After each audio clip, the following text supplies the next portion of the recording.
Dito sa Papa Dudut Stories, ikaw ay hindi nag-iisa.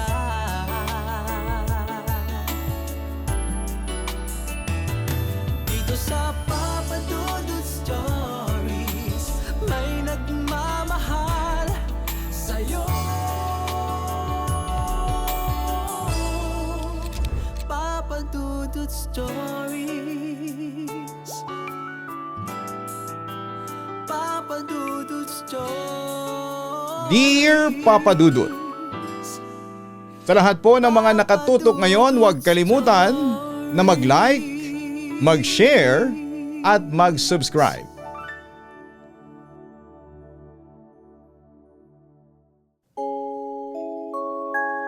Minsan, sa kagustuhan nating matupad ang ating mga kahilingan ay madalas tayong sumusubok ng iba't ibang paraan upang ating makamit ang ating mga kagustuhan. Ngunit paano kung ang hiling na iyong ginawa ay may kapalit pala na katumbas ng iyong hiling? Anong kaya mong isakripisyo para dito? Dear Papa Dudut, itago niyo na lamang po ako sa pangalang Rosita, 54 years old, na business owner sa isang probinsya. May 2 po akong anak na ngayon ay nasa Maynila at doon po nagtatrabaho. Ang aking asawa naman ay namayapa na 20 taon na ang nakakalipas dahil sa isang pangyayari sa aming buhay. Ang inyong programa po ay madalas kong nadidinig na pinakikinggan ng ilan sa aking mga kapitbahay. Kaya naman medyo pamilyar ako dito. Dahil dito na nga ako lumaki sa aming lugar ay kilalang kilala na ako ng aking mga kapitbahay dito. At sila nga nagsabi sa akin na sumulat sa inyong programa ukol sa aking naging karanasan noon. Sa totoo lamang po, Papa Dudut, hanggang ngayon ay hirap pa din akong mapaniwalaan ang aking mga naranasan. At hindi ko alam kung talaga nga bang dahil yon sa hiwaga ng isang kahilingan na aking ginawa noong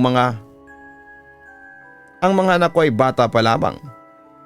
Sisimulan ko po ang aking kwento nang minsan ay nagkaroon ng malalang sakit ang aking panganay na anak na lalaki. Nang panahong yon ay 2 taon pa lamang ang aking bunsong anak. Kaya naman talagang hirap na hirap ako noon na ibalanse ang aking oras sa pag-aalaga sa may sakit kong panganay at bunso kong wala pang kamuwang-muwang. Bago nagkasakit ang aking anak ay masasabing masaya ang aming pamilya. At talaga namang hindi namin inaasahan ang pangyayaring yon sa aming buhay. Na-diagnose na may sakit sa puso ang aking anak at posibleng dahil dito ay maaga siyang mawala sa aming piling. Lalo pa nga at hindi ganon kadaling maghanap ng donor. Nang malaman naming mag-asawa yon ay para kaming pinagsakluban ng langit at lupa. Sa isip ko noon ay bakit ang anak ko pang nagkaroon ng ganong sakit at hindi na lamang ako. Marami pa akong pangarap para sa kanya at alam kong ganon din siya. Dahil nga madalas siyang magsabi sa akin na paglaki nga niya ay madami siyang gustong gawin. Hindi ko po talaga alam ang aking gagawin ng mga panahong iyon at tanging pag-iyak lamang ang aking ginagawa sa mga sumunod na araw dahil awang-awa ako sa aking anak. Nasa tabi ko lamang naman noon ang aking asawa na itago na lang natin sa pangalang Alejandro. At talaga namang todo suporta sa akin. Alam ko na maging siya ay nahihirapan sa aming sitwasyon. Ngunit hindi lamang niya ito ipinapakita sa akin. Gustuhin ko man na huwag magpadala sa aming mga problema. At tatagan ang aking kalooban ay hindi ko magawa. Malaki din naman ang pasasalamat ko sa aking asawa dahil naiintindihan niya ako. Halos linggo-linggo nga ay nasa ospital kami upang ipa-check up ang aming anak dahil sa dalas ng sumpong ng kanyang sakit. Tahimik lamang kami sa aming mga pinagdadaanan. Kaya naman nagulat kami isang araw nang lapitan kami ng isa naming kapitbahay at sabihin ito na maaaring may alam siyang solusyon sa aming suliranin. Nagtataka pa kaming mag-asawa na kung paano niya nalaman ang sitwasyon ng aming anak. Mukhang nahalata naman ito ang pagtataka sa aming muka, kaya naman sumagot siya sa amin na nakikita daw kasi nila ang madalas naming pag-alis at ang panghihina ng aming anak, kaya naman nagkaroon sila ng ideya sa kung ano nga ba ang nagaganap sa amin. Ayon sa kanila, may nadiskubre daw silang isang wishing well doon sa kanilang pinupuntahang lugar na malapit lamang sa amin. Ayon sa usap-usapan, totoo daw na nakakapagpagaling ito dahil ilang mga dumayo doon ang nakapagpatotoo na nga sa bagay na ito. Bakit daw hindi namin subukan ang ganong bagay para sa aming anak? At wala naman daw mawawala sa amin kung minsan ay umasa kami at humiling sa ganitong mga bagay. Nagkatingin na naman kaming mag-asawa at sinabi nito sa amin. Hindi kasi kami masyadong nagpapaniwala sa ganong mga bagay dahil nga sa Kristiyano kami. At ang Panginoong Diyos lamang na nasa itaas ang siyang tingin namin ay maaaring makadinig o tumupad sa aming kahilingan. Kaya naman sinabi namin dito na pag-iisipan muna namin ang kanyang suhestyon. Ibinigay na lamang niya sa amin ang lokasyon ng kanyang sinasabing lugar at bisitahin na lamang daw namin ito kapag may pinal na kaming desisyon. Nagpasalamat na lamang kami sa kanya. Pagkatapos noon ay umalis na rin po ito. Nang gabing yun ay hindi mawala sa aking isipan ang suhestyong ibinigay sa amin ng aming kapitbahay. May point naman kasi ito at wala namang mawawala sa amin kung sakali ngang subukan namin ito. Bagaman at taliwas ito sa aming paniniwala, ay wala naman sigurong masamang tignan kung may mangyayaring ang himala sa amin gamit ang paraang yon. Hiningi ko din ang desisyon ni Alejandro at sinabi naman ito na kahit na anong maging desisyon ko ay susuportahan niya ako para sa anak namin. Sinabi din niya na kung talagang nagdadalawang isip ako, ay humingi ako ng senyales sa Panginoon na maaari kong pagbasehan upang mas maging malinaw ang aking isipan sa desisyong aking dapat na gawin. Kaya naman bago matulog ay nanalangin ako na sana'y bigyan nga ako ng sign kung dapat ba naming patulan ng ganitong klaseng sinasabing himala. Marahil ay mahal nga talaga kami ng Panginoon, kaya naman kinabukasan ay agad naming nakuha ang aming hiling. Isa sa mga kakilala namin at miyembro ng church na aming kinakabilangin ang nagbalita sa amin na ang asawa niyang may malalang sakit at hirap makahanap ng gamot ay gumaling ilang araw matapos niyang humiling sa wishing well na yon. Nang marinig namin mag-asawa ito ay nawalang lahat ng aming pag-aalinlangan at agad na nagpa siyang puntahan ng lugar kung saan ay makikita ang naturang wishing well. Kabado kami noon dahil hindi namin alam kung magiging magkaparehas din ba ang magiging resulta ng aming lakad tulad ng sa ibang sumubok sa nasabing mahimalang balon. Pagdating namin doon ay madaming mga katulad namin na umaasa ang nakapila din doon. Ramdam ko noon na bawat isa sa amin ay nananalangin na sa pag-uwi namin mula sa lugar na yon ay matupad ang aming mga kahilingan. Matagal mang kaming naghintay sa pila ay naging sulit naman ang aming pagpunta dito. Ngunit bago kami humiling ay may tinanong sa amin ang matandang namamahala sa balong yon. Handa daw ba naming tanggapin ang himala ng balong ito kahit na posibleng may mga sakripisyong mangyayari? Agad naman kaming sumagot ng asawa ko na handa kami dito, kaya naman wala itong dapat na ipag-alala.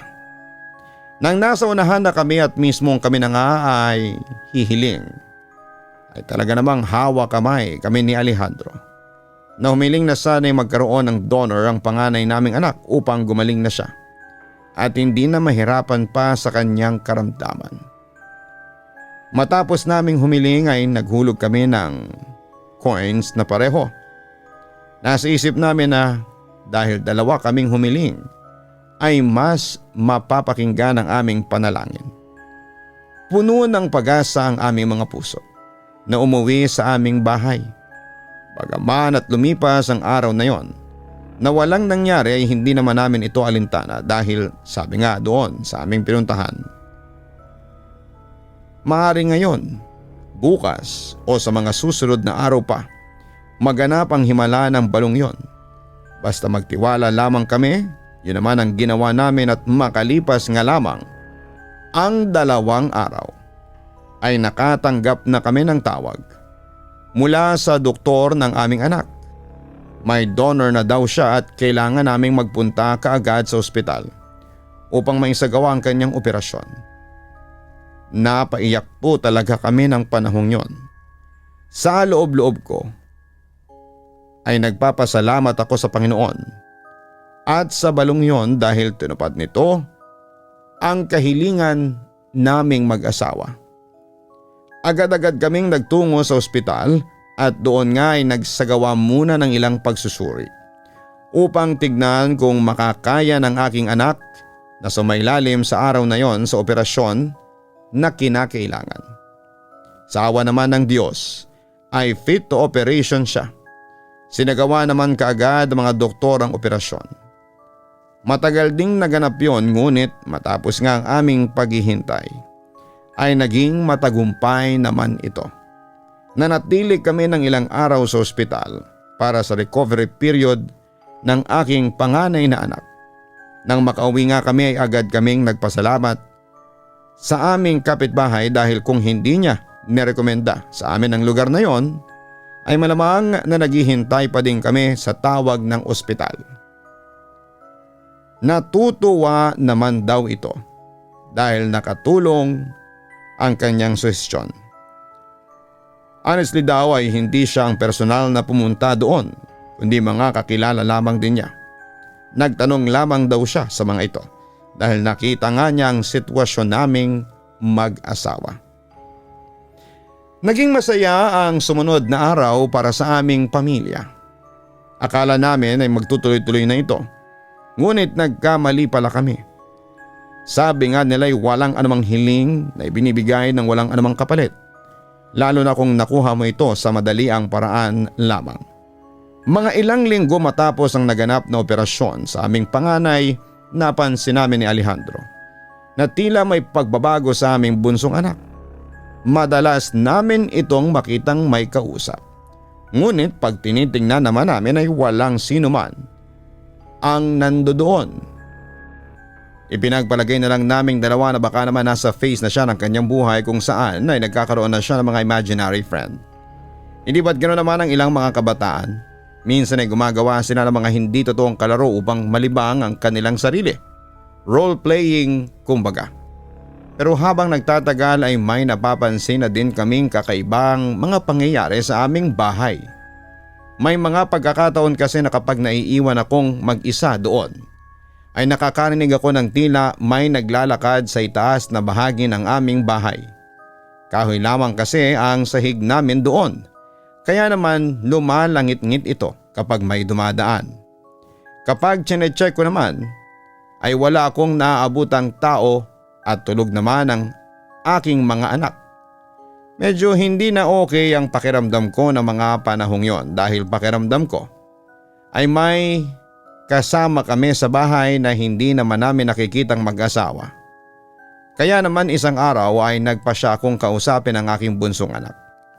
Kahit naman kasi medyo bulol itong magsalita, ay maintindihan mo pa din ito kahit papaano sa kanyang mga sinasabi. Tinanong ko sa kanya kung sino ang madalas niyang kalaro kapag nasa bahay.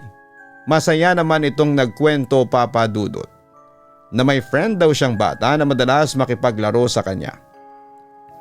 Kung ganun lamang sana ang sinabi niya ay wala sana kaming ikakapangamba. Ngunit ang mga sumunod na binigkas niyang salitang siyang tumakot sa amin. Tinanong kasi siya ng aking asawa kung saan niya nakilala ang kaibigan niyang yon. Natatawa naman itong sumagot na kasama daw itong dumating sa bahay ng aming panganay na anak noong umuwi kami galing sa ospital. Kahit barok ang pagkakabigkas ng mga salitang yon, ay dumaloy talaga sa aking katawan ng kilabot dahil hindi ko maiwasang maisip na hindi kaya may naisama kaming kung anong nilalang mula sa ospital na aming pinuntahan. Doon na namin tinanong ang panganay naming anak kung noong nasa ospital ba siya ay may nakikita siyang mga kakaibang bagay sa kanyang paligid. Nung una ay sinasabi nito na wala naman daw, pero ilang saglit pa ay may binanggit ito na siyang nagkumpirma sa aming kinakatakutan. Naalala daw niya na tuwing madaling araw habang natutulog kami ng kanyang papa ay may bumibisita daw sa kanyang isang batang babae na nakaputing damit at may puting-puting kompleksyon na kung tawagin nga daw ng iba ay kulay anak araw. Maging ang buhok daw nito at mata ay puting ngunit hindi naman daw sa nakakatakot na paraan. Una daw niyang nakita yon noong nasa operating room siya bago siya makatulog. Nasa tabi niya ito at nakahawak sa kanya noon at doon ay parang may binibigkas itong mga salita na hindi naman daw niya maintindihan. Pagkagising naman daw niya ay wala na ito sa kanyang tabi ngunit tuwing madaling araw ay sumisilip ito sa kanya at tila dinadasalan siya. Nawala naman na daw ang bagay na ito nung gumaling siya at lumakas ang kanyang pangangatawan.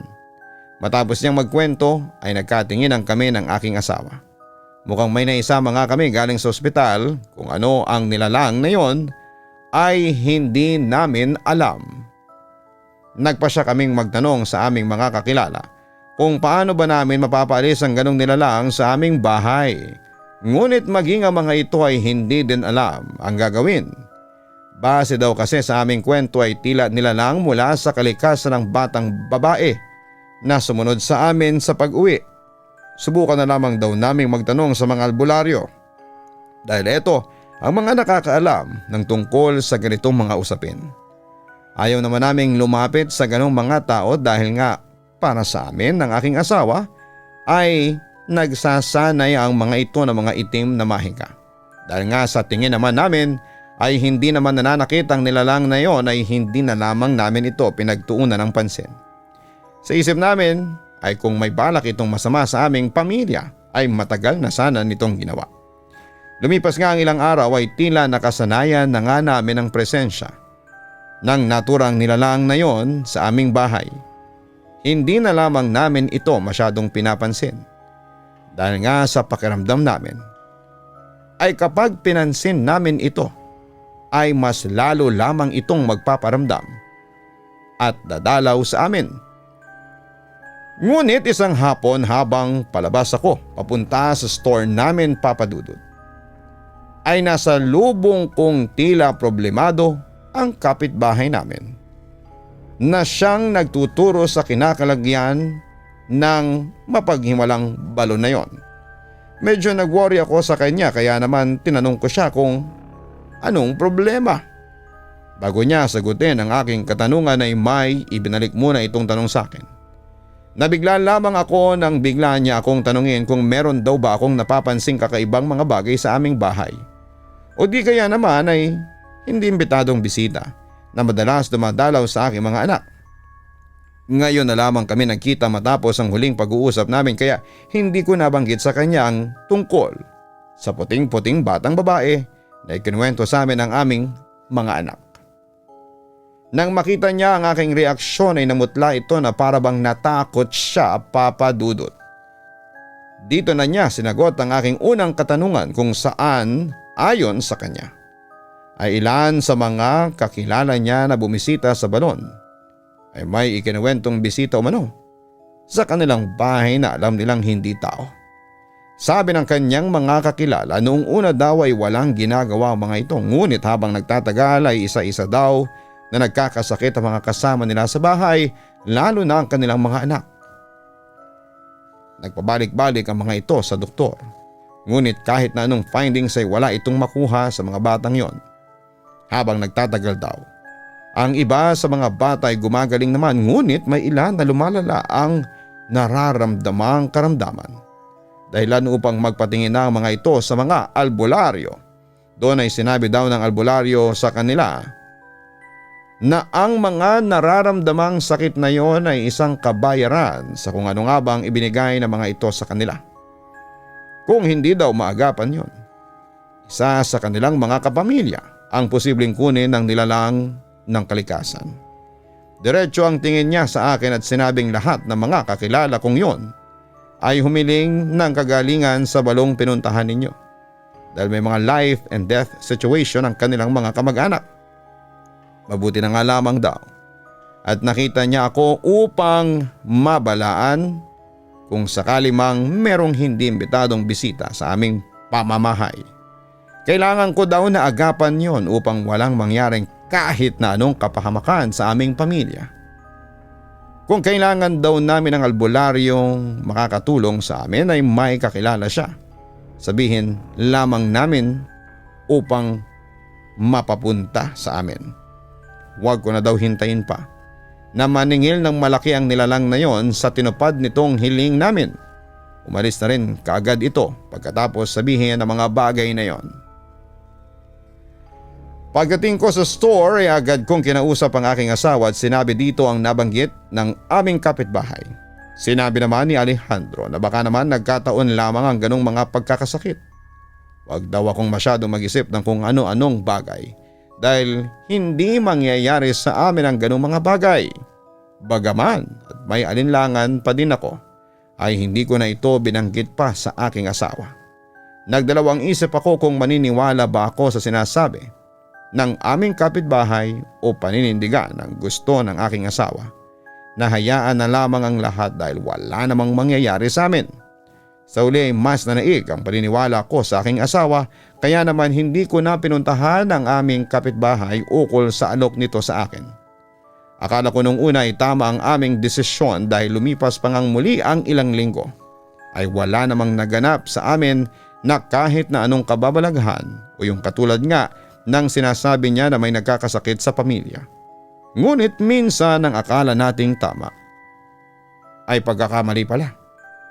Nang napanatag na ang aking isipan sa mga nagaganap sa bahay, doon naman nagsimulang lumala ang mga nagaganap na pagpaparamdam ng batang babaeng yon. Isang gabi habang natutulog kami ay nakarinig ako ng yabag ng paa sa labas ng aming silid ng aking asawa. Pabalik-balik lamang ito doon at hindi naman kumakatok o anuman kung may kailangan ito. Medyo naiistorbo na ang aking tulog kaya naman nagpasya akong bumangon upang tanungin kung sino man sa mga anak ko ang naroon at kung ano ang kailangan nila sa amin. Pagbukas ko ng pintuan ay isang madilim na hallway lamang ang bumungad sa akin. Walang tao doon. Napahilamos naman ako sa aking muka. Dahil mukhang napagtitipan kami ng aking mga anak kaya naman sinarado ko ang pintuan at bumalik na sa pagkakahiga.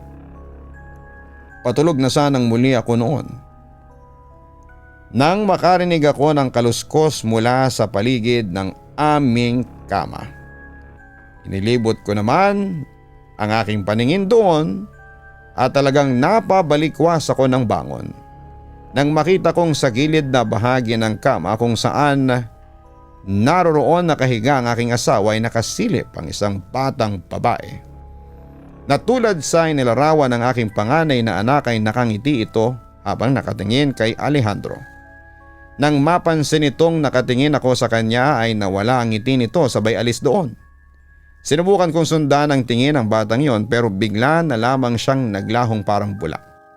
Nagtaka ako kung paanong nakapasok ang nilalang na yon sa aming kwarto nang hindi ko namamalayan. Wala naman kasi akong narinig na kahit na anong ingay o galaw na nakapasok o lumabas na ito. Hindi agad ako nakabalik sa aking tulog ng mga oras na yon dahil nga sa kakaisip sa mga nangyari. Saka natatakot ako na baka hindi pa nakakalabas ang batang yon at muling magpakita sa amin. Sa awa naman ng Diyos ay wala namang naganap na katulad ng iniisip ko. Akala ko ay ayos na ito at doon na matatapos yon, ngunit kinabukasan nga ay bigla na lamang nakaramdam ng kakaibang sakit sa kanyang tiyan ng aking asawa. Ang bunso ko namang anak ay nagkaroon ng mataas na lagnat na pabalik-balik tuwing sasapit ang hapon. Ang akala nga namin na dengue o pneumonia, ngunit nang ipa-check up namin siya ay wala naman. Bukod pa doon, habang lumilipas sa mga araw ay lalong lumalala ang nararamdamang pananakit ng tiyan ng asawa ko na hindi din malaman kung ano ang kadahilanan. Natutuliro ako ng mga oras na ito dahil hindi ko alam ang aking gagawin. Kahit anong laboratory test ang gawin sa kanila ay wala talagang nakikitang kahit na ano doon.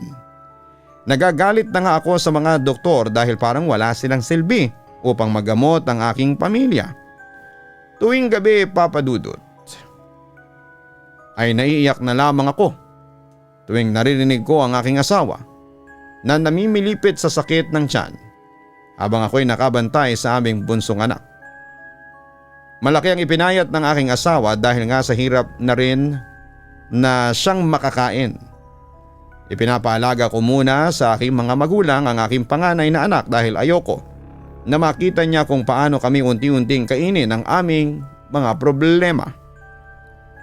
Nang panahong tila walang-wala na akong pag-asa, ay bumisita na sa aming bahay ang kapitbahay namin. May kasama itong lalaki na medyo nasa middle age na. Nagtataka ko naman siyang tinanong kung bakit siya naroroon at doon nga ay sinabi niya na gusto niya akong tulungan. Ayaw daw niyang magaya ko sa ilang kakilala niya na nawala ng mahal sa buhay nang dahil sa tila bawi ng mahimalang balon na nirekomenda niya sa akin. Kaya naman kahit ayaw ko ay sinama niya ang albularyong kakilala niya upang matingnan kung may magagawa pa ba siya para sa aking mag-ama. Kahit alanganin ako sa gusto niya ay pinapasok ko na din sila. Sa panahong iyon ay desperada na akong subukan ng lahat upang mapagaling lamang sila. Kaya kahit pa nga hindi ako naniniwala sa mga ganitong albularyo ay pumayag na ako. Pagkapasok pa lamang nito sa kwarto kung saan naroon ang aking asawa at anak ay napalatak na ang albularyo. Malala na daw ang kapit ng sumpa nito sa aking mag-ama. Lalo na sa aking asawa, ngunit kahit ganon ay susubukan daw niyang gamutin ang aking asawa. May pag-asa pa naman umano ang aking bunsong anak kaya eto muna ang unahin niyang gamutin. Kailangan daw maputol ang taling nag-uugnay sa balon na yon sa aking pamilya. Kahit kitang kita ko kung paanong nasasaktan ang aking anak. Sa tila ritual na ginagawa ng albularyong yon ay wala akong nagawa. Kailangan daw yon upang gumaling ang aking bunsong anak. Nagtagal din yata ng ilang mga minuto ang ganong sitwasyon nila bago tila bigla na lamang lumapaypay ang aking anak. Agad akong tumakbo patungo sa kanyang kinakaroonan upang tingnan kung ayos lamang ba siya. Medyo may lagnat pa siya ngunit halata na umaliwalas ang kanyang muka kumpara noong mga nakarang araw. Nang masigurado kong ayos na siya ay inihanda na namin ng aking asawa sa ritual na gagawin. Gising siya noon at hinang-hinana. Hinawakan ko ang kanyang kamay upang palakasin ang kanyang kalooban at papanatag siya na magiging maayos ang lahat. Nang magsimula ng magdasal ang albularyo ay nararamdaman kong humigpit ang kapit ng aking asawa sa aking kamay. Nakita ko din na naiyak na siya marahil ay sa sobrang sakit na kanyang nararamdaman. Kahit kabado ako ay pinilit kong itian ang aking asawa upang hindi siya mapanghinaan ng loob at patuloy na lumaban sa anumang nararamdaman niya sa ngayon. Habang palakas ng palakas ang dasal ng albularyo ay siya ding pamimilipit ng husto ng aking asawa. Naiiyak na rin ako nito dahil kitang-kita ko kung paano talaga siya nasasaktan at nahihirapan. Nang makita niyang umiiyak na ako ay pinilit pa niyang ngumiti sa akin. Sabay sabing, ingatan ko ang aking sarili. Ano man daw ang mangyari ay huwag na huwag kong sisihin ang aking sarili. At palagi ko daw tatandaan na mahal niya ako. Alagaan ko daw ang aming mga anak at siguraduhin nasa maayos silang kalagayan. Mas lalo akong naiyak dahil dito na para bang nagpapaalam na siya sa akin sa kanyang mga sinasabi. Kaya naman sinabihan ko siya na parehas naming gagawin yon at huwag na huwag siyang susuko. Ilang saglit pa ay nakita kong napaupo na ang albularyo. Kasabay nito ay ang paglupaypay ng kamay ni Alejandro. Akala ko ay katulad lamang ito ng nangyari sa bunso namin, ngunit nang makita ko ang pag-iling ng albularyong kasama namin ay doon na ako kinabahan. Sinubukan kong gisingin ang aking asawa ngunit hindi siya dumidilat. Niyugyug ko din ang katawan niya at pinulsuhan ngunit wala talaga. Napapaupo na lamang na tinignan ko ang aking asawa. Tahimik na nakatingin lamang ako kay Alejandro habang ang kapitbahay naman namin na kasama ng albularyo ay niyakap ako. Hingi ito ng hingi ng tawad sa akin dahil kung hindi daw niya nirekomenda ang naturang wishing well ay hindi ito mangyayari. Ayon sa albularyo, ang naging kapalit daw ng hiling namin na kaligtasan ng aming anak na panganay ay isang buhay din at iyon nga ay ang sa aking asawa. Humingi ito ng tawad sa akin dahil hindi niya nagawang iligtas ang aking asawa. Hindi ko naman siya masagot dahil lutang na lutang ang utak ko ng panahong yon. Nagising na lamang ako sa aking pagkakatulala nang dumating ang aking mga magulang at biyanan. Sinabihan sila ng aking kapitbahay sa mga nangyari. Doon lamang bumuhos ang aking luha. Hanggang sa mailibing ang aking asawa ay parang tulala lamang ako. Ilang buwan din ang lumipas bago ako tuluyang nakarecover sa mga nangyari dahil bumalik din sa aking isipan ang mga sinabi ng aking asawa bago siya mawala. Kaya naman po ngayon heto ako ngayon at matapang na binalikan ang istorya namin at ibinahagi sa inyong mga tagapakinig upang kapulutan din ng aral. Hanggang dito na lamang po ang aking liham, Papa Dudut. Naway nagustuhan ninyo ang ibinahagi kong kwento. Lubos na gumagalang, Rosita. May mga bagay sa ating mundo na minsan ay hindi natin dapat dinadaan sa mga himala o anumang hindi tayo pamilyar na mga gawain.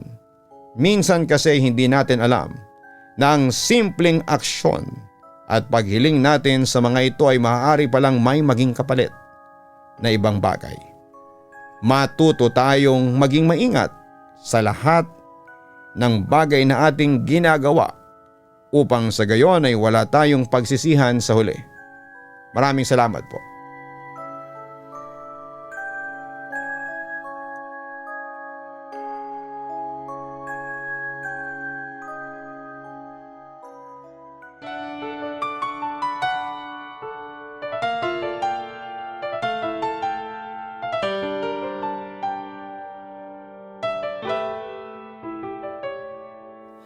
Ang buhay ay mahiwaga, laging may lungkot at saya. Sa Papa Dudut Stories, laging may karamay ka.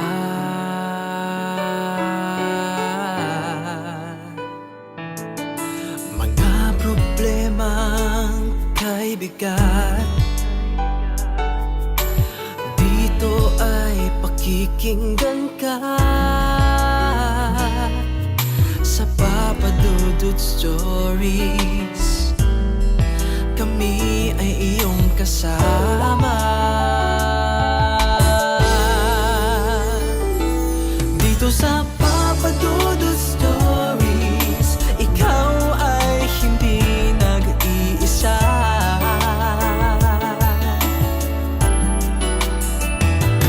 Dito sa Papa Dudut Stories, may nagmamahal sa'yo.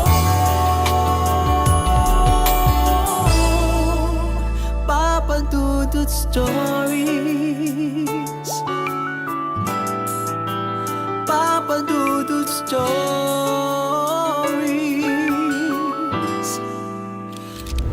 Papa Dudut Stories.